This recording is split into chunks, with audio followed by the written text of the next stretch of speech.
मित्रों नमः संस्कृताय ज्ञान भारती क्लासेस में आप सभी मित्रों का बहुत बहुत स्वागत है। मित्रों इस समय हम लोग पढ़ रहे हैं संधि और आज हम लोग पढ़ेंगे गुण संधि। ये जो गुण संधि है स्वर संधि का एक भेद है। चलिए हम लोग शुरू करते हैं। गुण संधि का जो सूत्र है वो है आद गुणा। गुण संधि का सूत्र है आद गुणा और इसकी परिभाषा जो है वो कुछ इस प्रकार है। जब आ या आ के बाद, आया आ का मतलब चाहे हर्ष आ हो चाहे दीर्घ आ हो, जब आया आ के बाद ई या ई आए तो दोनों के स्थान पर ए हो जाता है। फिर जब आया आ के बाद उ आता है तो दोनों के स्थान पर ओ हो जाता है। जब आया आ के बाद री या री आए तो दोनों के स्थान पर अर हो जाता है और जब आया आ के बाद लरी आए तो दोनों के स्थान पर अल हो जाता है। तो ये हुई हमारी परिभाषा। इसको हम लोग ऐसे भी देख सकते हैं, आ या आ प्लस ई या ई बराबर ए हो जाता है।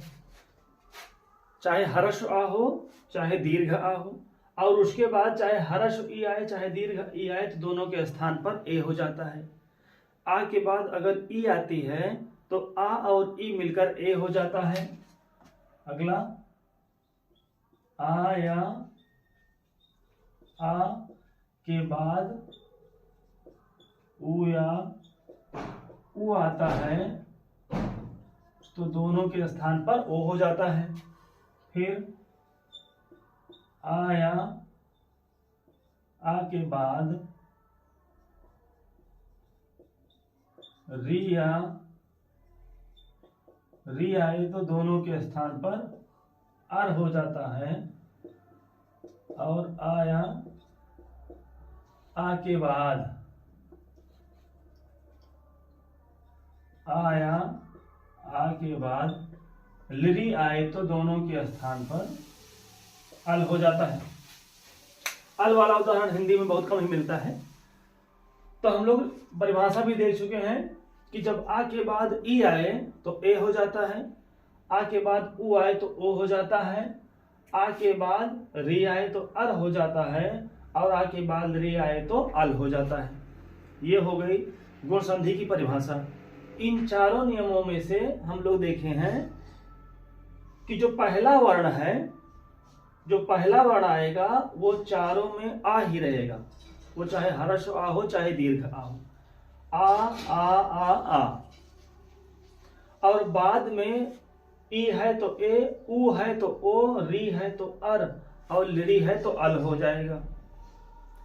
इसकी परिभाषा हम लोग ऐसे पढ़ लेते हैं कि जब आया आ के बाद या फिर जब हर्ष या दीर्घ आ के बाद ई या ई आए तो ए हो जाता है। जैसे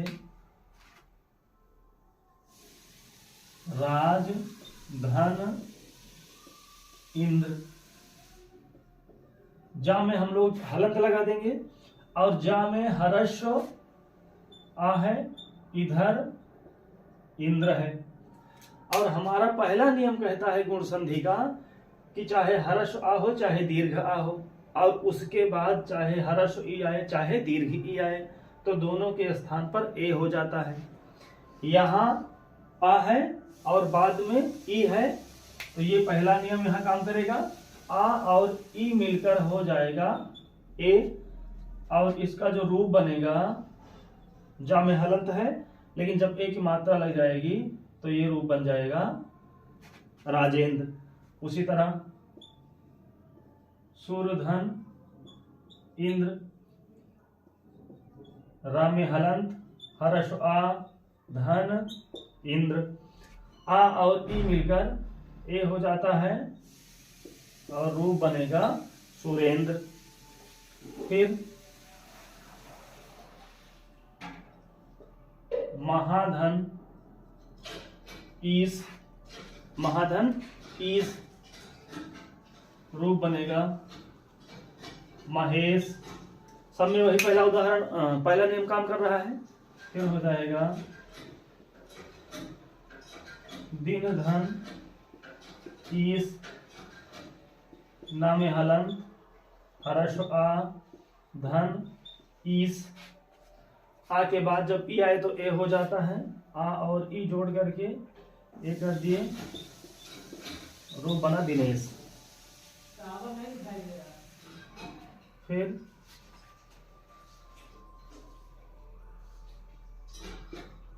सूर्यधन ईस, रूप बन जाएगा सुरेश। सुरेश, रमेश, महेश, दिनेश इत्यादि रूप बनते हैं। तो इस तरह के बहुत सारे उदाहरण मिलेंगे, राजेश, सुरेश, महेश, दिनेश, रमेश इत्यादि।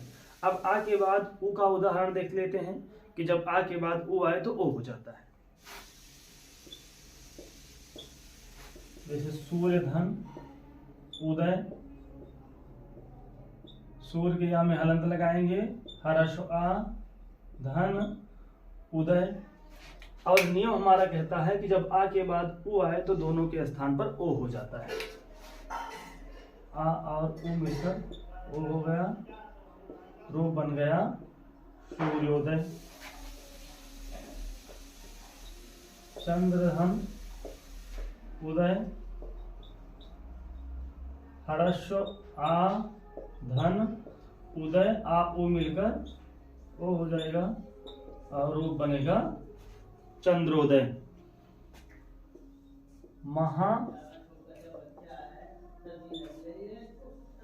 महाधन उदय, रूप बनेगा महोदय।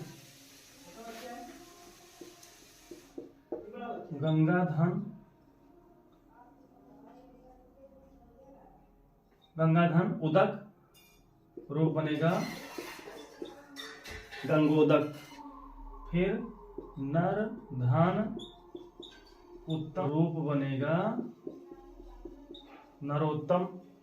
तो ये हो गए हमारे गुण संधि में ओ के उदाहरण कि जब आ के बाद उ आए तो दोनों के स्थान पर ओ हो जाता है। अब हम लोग देखते हैं कि जब आ के बाद री आए तो अर हो जाता है। इसका उदाहरण जैसे सप्त धन ऋषि। और नियम हमारा कहता है कि जब आ के बाद री आए तो दोनों के स्थान पर अर हो जाता है। ता में हलंत लगाएंगे, हर्ष आ धन ऋषि, आ और री मिलकर अर हो, ये हो जाएगा सप्त। ता में हलंत है और हर्ष आ जब जुड़ेगा तो हलंत खत्म हो जाएगा, ये हो गया सप्त। और इधर उतार लेंगे सी, और ये जो रा है आधा ये चला जाएगा ऊपर, बन जाएगा सप्तर्षि। उसी तरह महाधन ऋषि, माँ सा में हलन दीर्घ आ और ऋषि। नियम भी यही कहता है कि आ के बाद री आए तो अर हो जाता है, आ और री मिलकर अर हो गया और रूप बन गया महर्षि। इसी तरह से देवधन ऋषि और रूप बन जाएगा देवर्षि। महर्षि, देवर्षि, सप्तर्षि। वर्षाधन ऋतु, वर्षर्तु। ब्रह्मा धन ऋषि, ये हो जाएगा माँ में हलन और माँ में है दीर्घ आ, धन ऋषि, आ और री मिलकर अर हो जाते हैं और रूप बन जाएगा ब्रह्मर्षि। ये हो गए आ के बाद जब री आए तो अर हो जाता है। जैसे मम धन लिकार, मम के माँ में हर्ष आ है और फिर लिकार, आ और लिरी मिलकर अल हो जाएगा और रूप बन जाएगा ममल कार। फिर उसी तरह से तव धन लिकार और रूप बनेगा तवलकार। ये हो गए हमारे गुण संधि के नियम, परिभाषा और उसके उदाहरण। तो गुण संधि का जो सूत्र है, एक बार फिर से हम लोग दोहरा लेते हैं। गुण संधि का जो सूत्र है वो है आद गुणा। स्वर संधि का एक भेद है। इसकी परिभाषा आ के बाद जब ई आए तो ए हो जाएगा, आ के बाद उ आए तो ओ हो जाता है, आ के बाद री आए तो अर हो जाता है, और आ के बाद रे आए तो अल हो जाता है। तो मित्रों ये हो गई हमारी गुण संधि। मिलते हैं अगली क्लास में, तब तक के लिए नमो संस्कृताय, धन्यवाद।